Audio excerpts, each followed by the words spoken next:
Assalamualaikum warahmatullahi wabarakatuh. Nama saya Ayun Hidayah, NPM 2021020305. Saya Fakultas Syariah Hukum Tata Negara kelas F. Di sini saya akan menjelaskan tentang sifat dan karakteristik hukum Islam. Yang pertama, sempurna. Sempurna artinya utuh, lengkap segalanya. Kesempurnaan hukum Islam syariat dapat dilihat dan dengan diturunkannya syariat dalam bentuk yang umum dan mengglobal permasalahannya, kecuali hal-hal yang bersifat langgeng, masih membuat prinsip-prinsip hukum terperinci, konkret, dan teknis. Syariat Islam dapat benar-benar menjadi petunjuk universal dengan bentuk yang umum dan global tersebut. Syariat Islam juga dapat diterima di semua tempat dan di setiap saat. Juga diharapkan hukum Islam dapat berlaku sepanjang masa. Yang kedua, elastis. Sifat dan karakteristik hukum Islam yang kedua yakni elastis, mudah diubah bentuk dan mudah kembali ke bentuk asal, lentur dan luwes. Keelastasian mencakup di segala bidang kehidupan manusia, baik jasmani maupun rohani, baik mengenai hubungan manusia dengan Tuhannya maupun hubungan interaksi sesama manusia, juga tuntunan mengenai kehidupan manusia di dunia dan di akhirat. Hukum Islam memperhatikan segala aspek kehidupan manusia, baik di bidang muamalah, ibadah, jinayah, siasah, dan bidang-bidang lainnya. Namun segala aturan yang diatur oleh hukum Islam itu tidak berarti pula menjadikan hukum Islam memiliki dogma yang kaku atau beku, keras, dan memaksa. Nas membuka peluang untuk memanfaatkan akal guna beristijad dan memiliki cara-cara yang paling sesuai bagi pelaksana sesuai pula dengan keadaannya.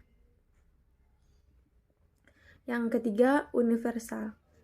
Universal berarti umum, beralih untuk semua orang, untuk seluruh dunia, bersifat atau melengkapi seluruh dunia. Ini berarti hukum Islam itu tidak dibatasi oleh lautan maupun batasan suatu negara. Bukti yang menunjukkan bahwa hukum Islam ini mempunyai sifat universal atau tidak harus dikembalikan kepada Al-Quran. Universal hukum Islam dinyatakan oleh Al-Quran sendiri yang berbunyi, "Dan tidaklah kami, Allah, mengutus kamu Muhammad melainkan untuk menjadikan rahmat bagi semesta alam." Quran Surat Al-Anbiya 100:7. Dan kami Allah tidak mengutus kamu Muhammad melainkan kepada umat manusia seluruhnya sebagai pembawa berita gembira dan sebagai pemberi peringat, tetapi kebanyakan manusia tidak mengetahuinya. Quran Al-Abad ayat 28. Kedua ayat Al-Quran di atas menyatakan bahwa syariat yang dibawa oleh Nabi Muhammad SAW bukanlah dikhususkan untuk orang Arab saja, namun berlaku bagi seluruh umat manusia yang ada di dunia. Yang keempat yaitu dinamis. Dinamis dalam KBBI dijelaskan makna dari kata dinamis adalah penuh semangat dan tenaga, sehingga cepat bergerak dan mudah menyesuaikan diri dalam keadaan dan sebagainya. Kedinamisan hukum Islam terletak pada dasar-dasar yang menjadikan dasar dan tinggi pokok bagi hukum. Dasar-dasar dan pokok-pokok itulah yang menjadi sumber kekuatan, kelemahan, kemudahan, dan sukarelaan dalam menetapkan hukum Islam. Sesuai dengan tabiat manusia yang tidak menyukai beban yang membatasi kemerdekaannya, sehingga manusia memperhatikan beban hukum Islam dengan sangat hati-hati. Manusia tidak akan bergerak untuk mengikuti perintah jika perintah itu tidak dapat menawan hatinya atau mempunyai daya dinamikanya. Syariat Islam dapat menarik manusia dengan amat cepat dan manusia bisa menerimanya dengan ketetapan hati, karena Islam mengadakan pembicaraan kepada akal dan mendesak manusia bergerak dan berusaha serta memenuhi kehendak fitrah yang sejahtera, sebagaimana hukum Islam menuju kepada toleransi, persamaan, kemerdekaan, menyuruh untuk membuat ma'ruf dan mencegah munkar. Sendi-sendi dari kedinamisan hukum Islam yang adalah, yang pertama, meniadakan kepicikan, yang kedua, menyedikitkan tugas, Yang ketiga, mensyaratkan hukum dengan cara berangsur-angsur. Yang keempat, memperhatikan kemaslahatan manusia. Yang kelima, mewujudkan keadilan yang merata. 5. Sistematis. Syariat Islam bersifat sistematis, artinya ia mencerminkan sejumlah doktrinnya bertalian dan berhubungan di antara satu dengan lainnya secara logis. Beberapa lembaga saling berhubungan satu dengan lainnya. Perintah sholat di dalam Al-Quran selalu diiringi dengan perintah menunaikan zakat, perintah untuk makan dan minum, diiringi dengan kalimat tetapi jangan berlebih-lebihan. Dengan demikian pula dengan lembaganya pengadilan dalam Islam tidak akan memberikan hukum potong tangan bagi pencuri bila keadaan masyarakat sedang kacau dan terjadi kelaparan. Dan tidak akan memberikan hukuman rajam bagi pezina dan kebiasaan berpakaian yang belum diterapkan sebagaimana yang dikehendaki oleh hukum Islam itu sendiri. Hukum Islam dengan lembaganya demikian saling berhubungan satu sama lain.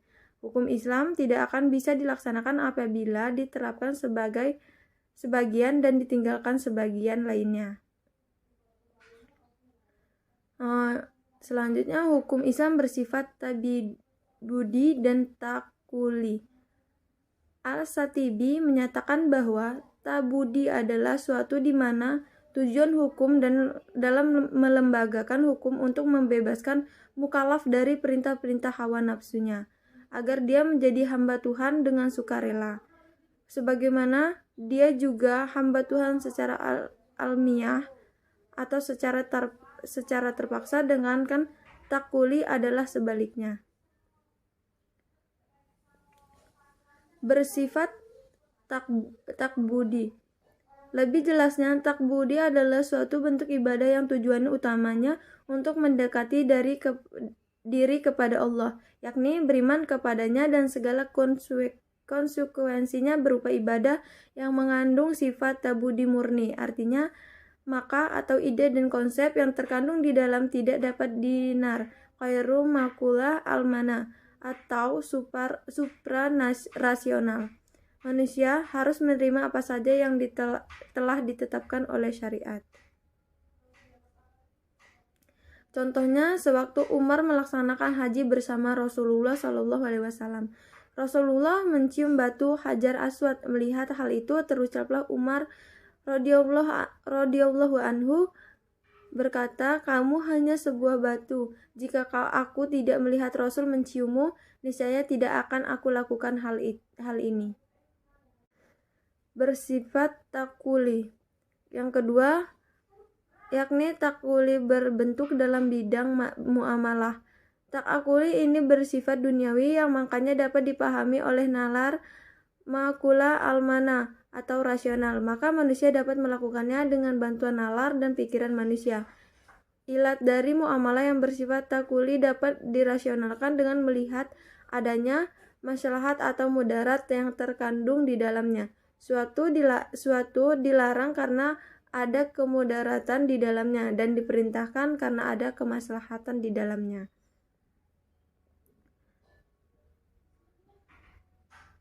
Ya, terima kasih. Mungkin itu saja yang bisa saya sampaikan. Wassalamualaikum warahmatullahi wabarakatuh.